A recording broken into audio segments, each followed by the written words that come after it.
Hello, everybody. Today we're going to talk about how to make strong openings whenever you start your talk. So we need to think that the opening is what's going to probably grab the attention and help you keep it throughout the rest of your talk. If you don't give a strong opening, people are not likely going to people are not going to follow you, very likely. So you need to establish what's the best way to open and grab people's attention. The first thing you need to think about is what kind of impression you want to make on the audience. Depending on the tone of your talk and depending on the content, if it's scientific, if it's social, if it's whatever it might be.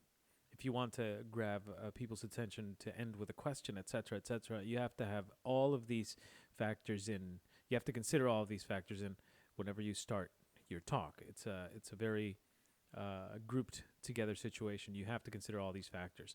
So it is important to mention, and I consider this extremely key, is to consider that the first minute of your talk is how much time you really have to grab people's attention. If you don't do it within the first minute, there's a high possibility that people are going to not follow you for the rest of your talk. So be careful with that. Try to think about this with the proper preparation and time. So again, an opening is what grabs people's attention from the first moment. So let's start with what kind of openings we can suggest. Here's just a few of them. So to begin with, you can start with a surprising statement. A surprising statement, something that's memorable and that it's impactful about yourself or about your talk. For example, I've visited 150 countries. Just by that statement alone, you know that there's going to be at least one or more than one, probably a few stories to tell, and this sets the tone for the rest of the talk, and it grabs people's curiosity. Another thing is that you can place an intriguing question. So here's a question: is a yes or no question. Did you know most people have a phobia that they are unaware of? That itself gets me thinking. What is my phobia? Especially because a lot of people don't really consider themselves to have any phobias, but a lot of people have one. They just don't know it, or not consciously, anyways. Another thing is that you can start with a short story. Here's the beginning of an interesting short story. In 1989, my family helped rescue a small village in Namibia, and so forth and so on. And the story continues, and it's probably going to take a minute and a half to tell, and it's going to grab people's attention because it's also going to set the tone for the rest of it. Another thing is that, for example, in the case of audiovisual artists or visual artists, like a photographer, you can start with a beautiful image, something like this, very inspiring.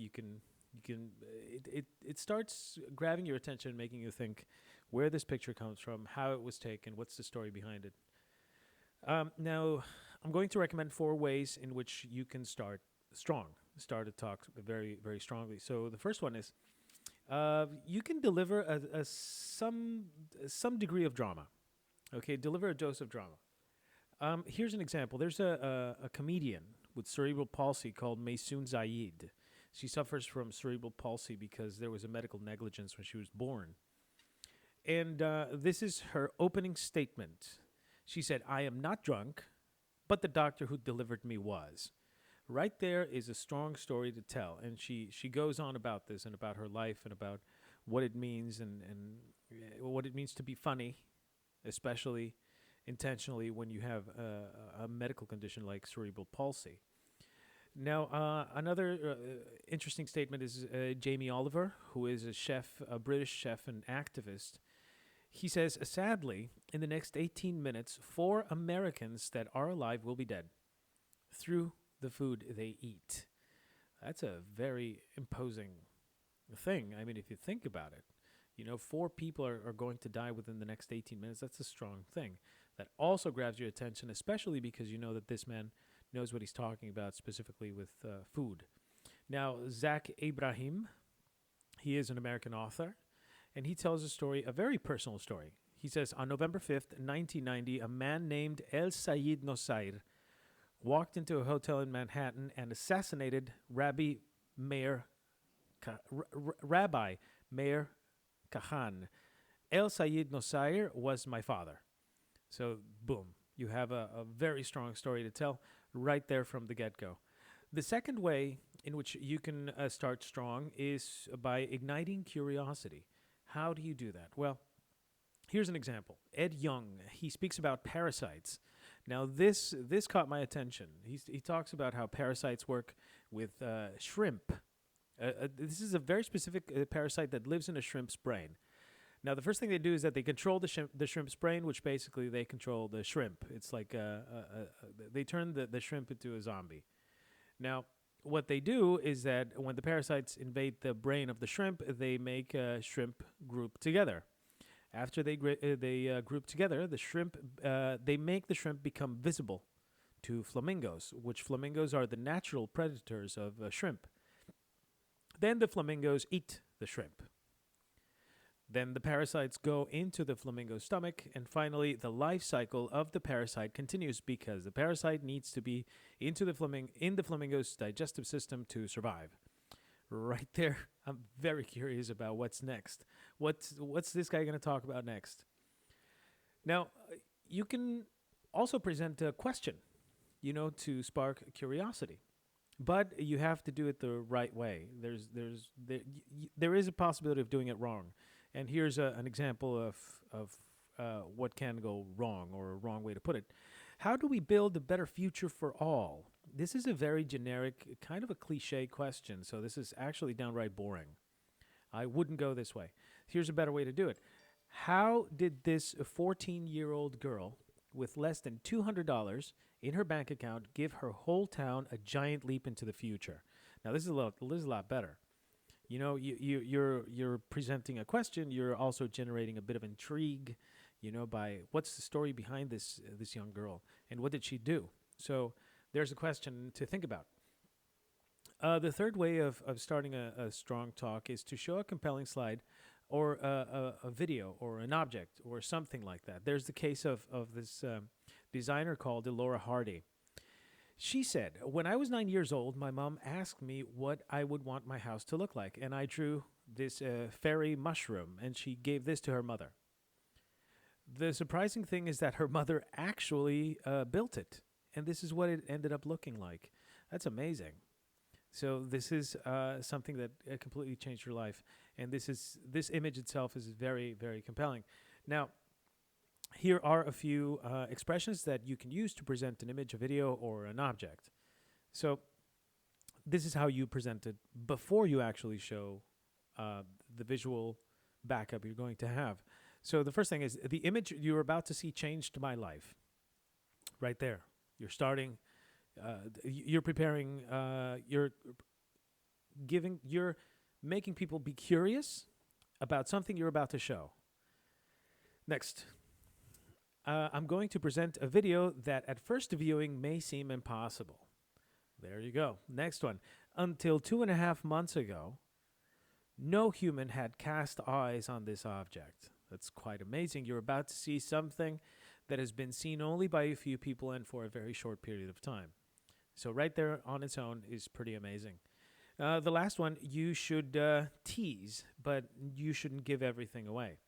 Which means that you're only going to give just a little bit of information that, again, sparks curiosity, wants people people are going to want to see more or to understand more. But before this, there's two important things you need to consider. One, don't bring too much to your opening paragraph. Don't reveal that much. It might be a bad idea. And don't give away the punchline to your talk, because then people are going to know everything they need to know about your talk, basically, and they're going to lose interest. So because now they know what the ending is like, and that doesn't always work. So here's one wrong way of doing it. Today I'm going to explain to you that the key to success as an entrepreneur is simply this: determination. So this is a bit of a cliche, I think, and it loses the audience attention just almost immediately by talking about it. Here's a better idea. Over the next few minutes, I plan to reveal what I believe is the key to success as an entrepreneur and how anyone here can cultivate it. You'll find clues to it in the story I'm about to tell. And of course, to me, this is a little better. And it's going to, spark curiosity again, and you're waiting for this story for to understand what this person is talking about.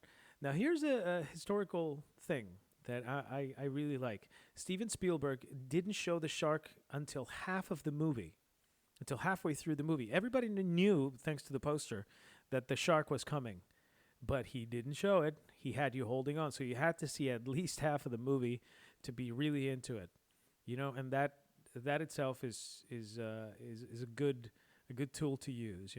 You're leaving people wanting more from the beginning. Now, an important thing to prepare is that you need to map out your talk. Okay, map it out. So you need to have a sense of where you're going. You need to know where you are currently, and you need to know where you've been. Okay, so yeah, it's basically present, past, and future to consider whenever it is you're going to present your talk and how it's going to work and what's going to happen during your talk. So remember to do this before you actually prepare it and before you actually go into in front of an audience, whatever the size of it is. So thank you very much. If you have any comments or questions, please leave them right here below the description of the video. Thank you.